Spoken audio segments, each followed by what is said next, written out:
Hello.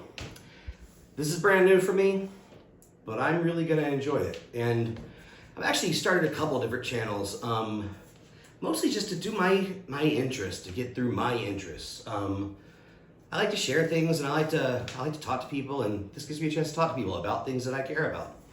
The news might even be my favorite of them, mostly because I really care a lot about people being treated like people. This anti-trans, anti-gay, this pretend woke thing that Republicans are trying to pull. It's got to stop, and we have to have more voices willing to say this stops now. So, starting a few different channels, I'm having fun with it. We're gonna try it again.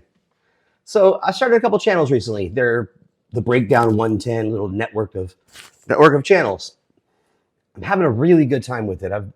Some of them are like, one of them covers Zelda. One of them's like a show that my friend and I are gonna do, and we actually tried to do one already, but I see these little protective films. You might not get to see it. I don't know. It might be too far away. They were covering our mics the first time we shot because that's how they came, and I didn't realize it. So whenever I went to go play it, you had to have the volume all the way up, and then you could barely hear us. So we'll reshoot that, and we'll get that show started because I'm honestly looking forward to that show a lot. But this might be my favorite channel that I'm going to have. Not because news is exciting. Honestly, it's often not very exciting. But boy, is it important. We live in a time when there's more attacks on people going on. There's more attacks on LGBTQ, trans youth.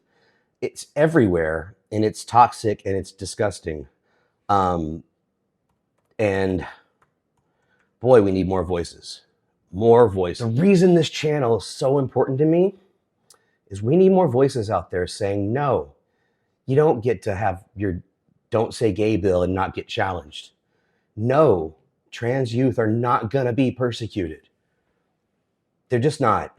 We're going to end up winning this. And we all already know, and I think the Republicans know what the right side of history is. They want to hold on as long as they can.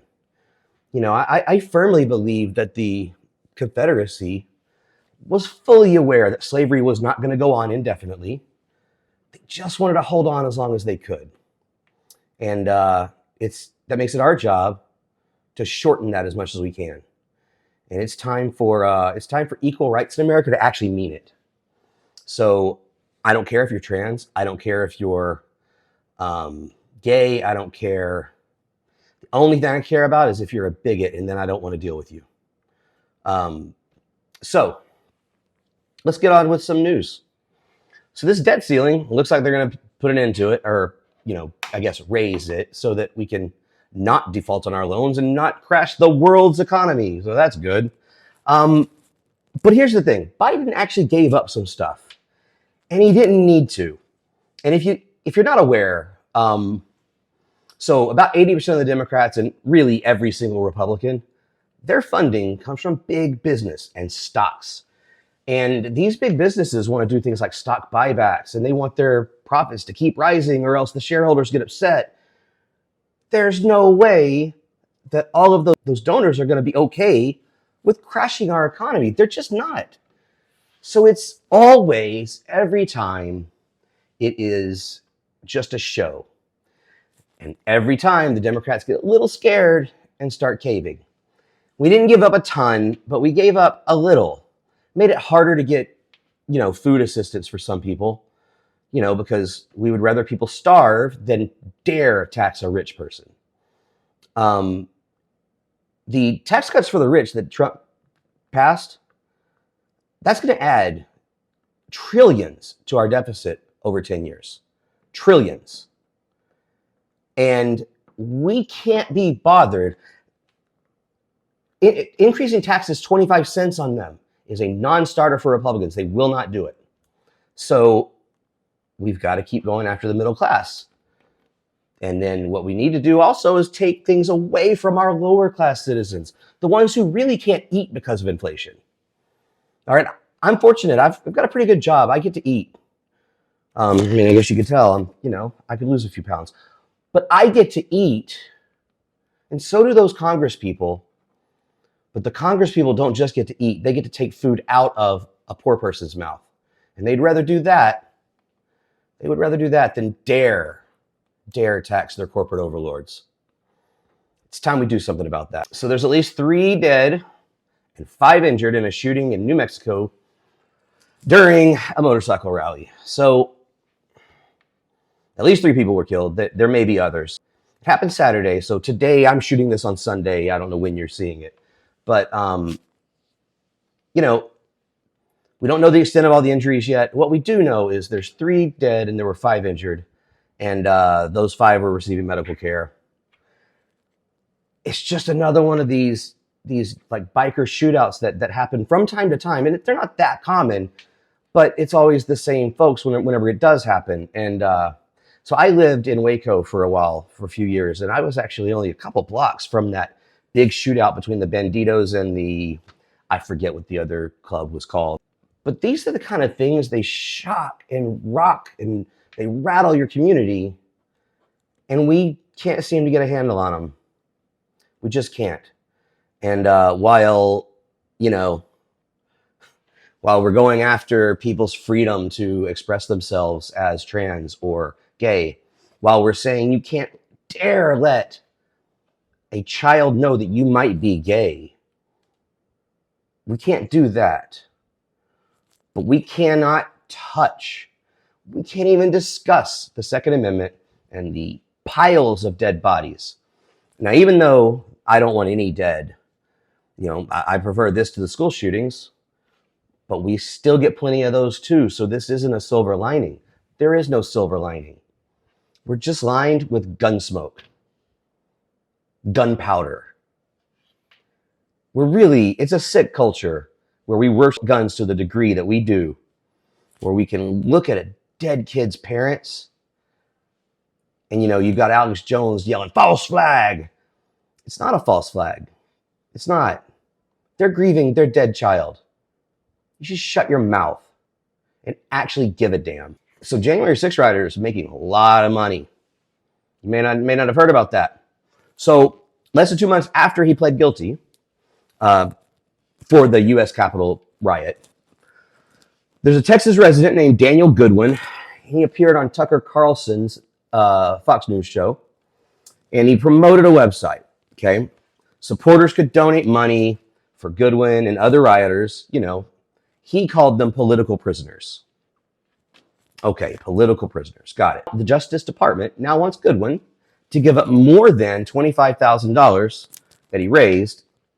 It's part of a growing effort by the government to prevent rioters from being able to personally profit from participating. There's a little alliteration there for you. Personally profit from participating in an attack that shook our foundation. I mean, honestly, democracy barely held on. And there's still, 35% of the country that would be just fine if we made the Trumps the royal family. They're the people that scream America, but what they really want is Great Britain. So yeah, we're asking judges to impose fines to offset those donations. Of course, I don't know. Once you do that, can't they just get donations again? I don't know. I do think there's got to be a bottom to this well, and at some point, enough deep-pocketed MAGA people can probably make sure that these rioters are taken care of. There's an example of one, and I don't know. But what I do know is it's crazy that if you're one of the people that says you love America, and that's why you wanted Donald Trump to win, because you love America so damn much, why do you still support the rioters? Because they don't support our way of life. They just don't. Even if you believe it's stolen, it's absolutely not the way to go about it, trying to take over the Capitol. By the way, it wasn't stolen. Not one state has found anything that even rises to a fraction of what it would take to overturn that individual state, much less the multiple states it would take. So it's nuts. And yes, Trump got more votes than any sitting president ever has. Guess what? Biden got more votes than any presidential candidate in history. So, yeah, you got a lot of votes, man, but you're still second best. Second best doesn't win. Maybe your voters really did get sick of winning. They just didn't show up in the numbers you expected. All right, if you haven't heard, well, first of all, so I live in Texas. I don't know where you guys are from. Ken Paxton is right now he's our suspended attorney general. Now he's human garbage. He filed suit to make Donald Trump get named president after the 2020 election without any cause and no proof of any sort of voter fraud or anything. Just simply because Ken Paxton's a right winger and wants Donald Trump in charge. Doesn't work that way. The Constitution actually matters. So, but he's been under federal investigation for a long time. And some of his crimes, some of his alleged crimes, they're pretty bad. So there's 20 articles of impeachment that were drawn up by the Texas House. Now, you might be thinking, even if you're not in Texas, you might be thinking, the Texas House, aren't they Republican? They are. They are Republican. This guy is actually slimy enough that enough Republicans want him out that they drew up the articles of impeachment. And they voted in high numbers to get rid of him. There were 2 counts of constitutional bribery, 2 counts of obstruction of justice, numerous other allegations of wrongdoing, and it dates back several years. Now, Paxton's spokesperson has come out and said, well, the Constitution, the Texas Constitution, says that if you that anything that happened prior to being elected to office doesn't count. And so, of course, Paxton wants to read that as each election is a new wipe the slate clean. So the day before the election, you could go murder a family of 6. As soon as you're elected again, those can't count. It's insane. It's insane. Of course they count. And this investigative committee, again, chaired by Republicans, found enough dirt here to impeach him. Now, he hasn't been removed yet. It would still take 2/3 of the Senate. And, I don't think I'm going to hold my breath for that just because, again, they're Republican. But, and Trump's already come out and said, he's going to make life really difficult for any Republican who votes to remove Ken Paxton. So Ken Paxton, human garbage, and at least right now, not the acting attorney general. There has not been a statement from Greg Abbott yet on who he wants to have for the interim or how he even feels about the impeachment. But I don't know that it matters how he feels because the guy's suspended. Again, more Texas news.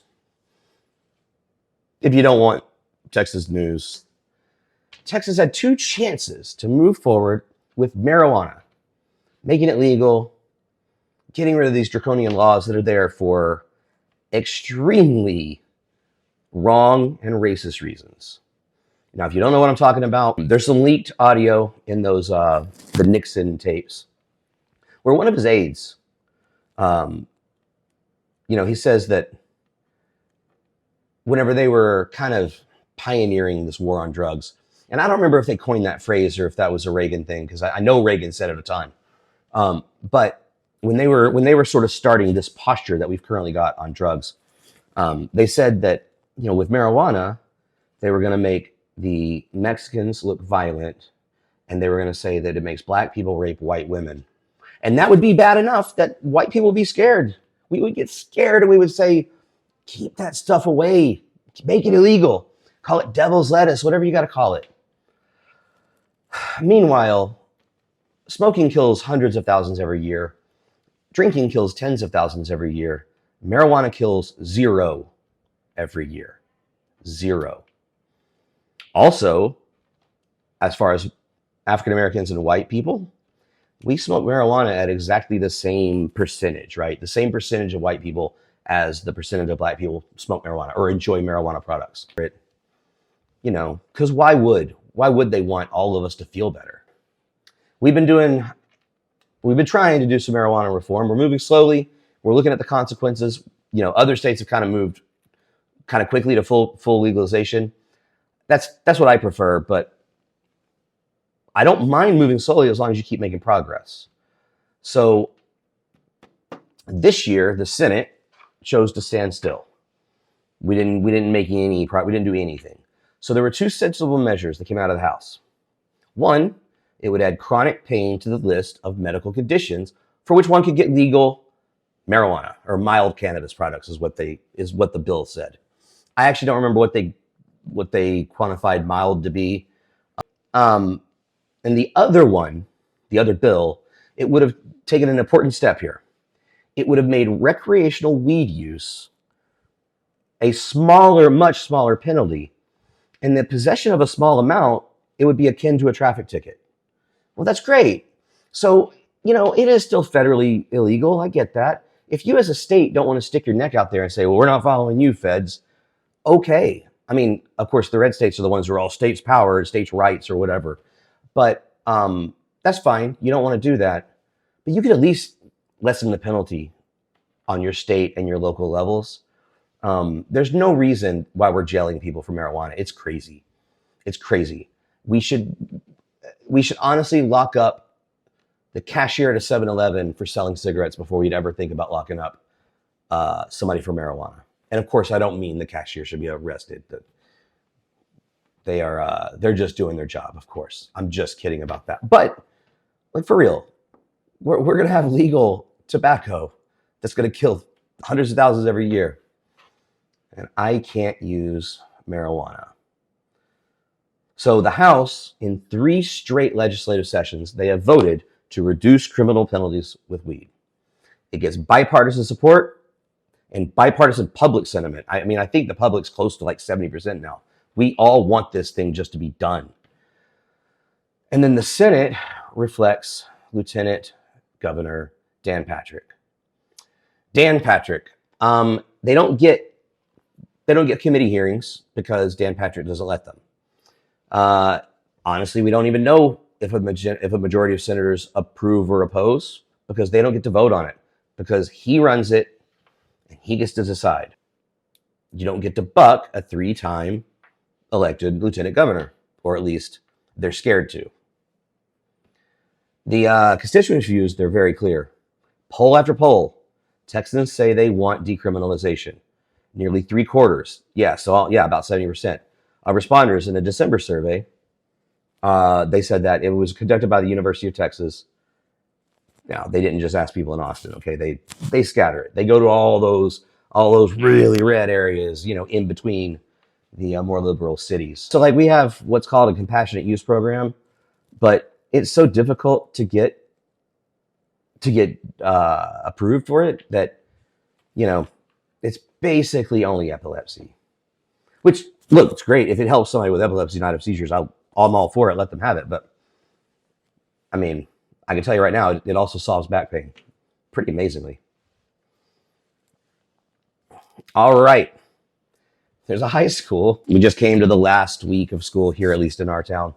And at the last week, in one high school in Texas, there's 2 students that are being criminally charged after allegedly bringing fart spray to their high school. It's a prank that led to evacuations, hospitalizations, and canceled classes, which is really surprising to me. Diego Flores and a boy that was 17. So we only know the adult's name. We don't know the minor's name, obviously. They were both charged with possession of a prohibited weapon, 3rd-degree felony, after authorities said they intentionally or knowingly possessed a chemical dispensing device, according to court records. So there was a strange odor at Caney Creek High School on May 3rd and 4th, prompted extensive testing of the campus's mechanical, ventilation, and sewer systems. Okay, that makes sense. Multiple fire departments responded to the school, including Caney Creek Fire and Rescue, and determined that its air quality was safe and there was no odor in the building when it wasn't occupied by students. Students were temporarily evacuated May 3rd after a gas smell near the cafeteria. So let me just say, I'm assuming that this is a little bit stronger than what we used to have, those little capsules, stink bombs or whatever. But I used stink bombs at school. I never feared being arrested. I may have feared suspension or detention or, you know, at my high school, they actually were still paddling. So that's how you see the gray in the beard. That's how old I am. They actually paddled still, which is ridiculous. I don't know how serious this spray was, but this seems like a pretty innocent joke to me. If you disagree, hey, put it in the comments, and subscribe. I'll come back and talk about it later, because I see this as pretty typical for school. I'm not understanding why it would be such a big deal. Scottie Pippen, widely considered one of the top 5, 10, I don't know, basketball players of all time. It's pretty clear to me that nobody is calling him one of the top 5 to 10 basketball players of all time if he doesn't play with Michael Jordan. Because it's pretty clear to me that they don't win 6 championships if it's not for Michael Jordan. And it should be clear to everyone else, because those couple of years that Michael Jordan played baseball, the Bulls didn't win the championship. They didn't really get close. They didn't look like the same team at all. And why would they? They were missing the greatest player of all time. By the way, I could also say that possibly Michael Jordan's not considered the greatest of all time if not for Scottie Pippen, because Scottie Pippen was such a good number 2 that it just elevated Michael even higher. Scottie Pippen now says that when Michael Jordan came to the league, he was a horrible player. Now, you could say he hadn't developed to where he was going to be, which is absolutely true. He wasn't fully developed yet. I mean, he was the number 2 overall draft pick, so obviously the Bulls didn't find him to be horrible. Calling him a horrible player is simply meant to be another jab in the side, because Michael Jordan is honest about Scottie Pippen and where he kind of belongs in relation. He referred to him as a horrible player. It was on the Give Me the Hot Sauce podcast, which it features his former teammate Stacey King. So yeah, what he said was, I've seen Michael Jordan play before I came to play with the Bulls. So before Scottie Pippen got there, right? He was a horrible player. He was horrible to play with. He was all one-on-one. He was shooting bad shots. All of a sudden, we become a team and we start winning. So first of all, there's some, that last statement is pretty true. When they got together, they started winning. And one player was better than the other by a lot. Jordan, Pippen. Yes, without them together, they weren't going to win championships.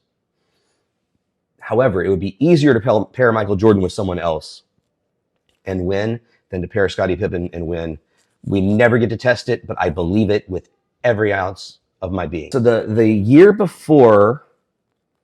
3 years before Pippen was drafted, we got the numbers. Here's how horrible Jordan was.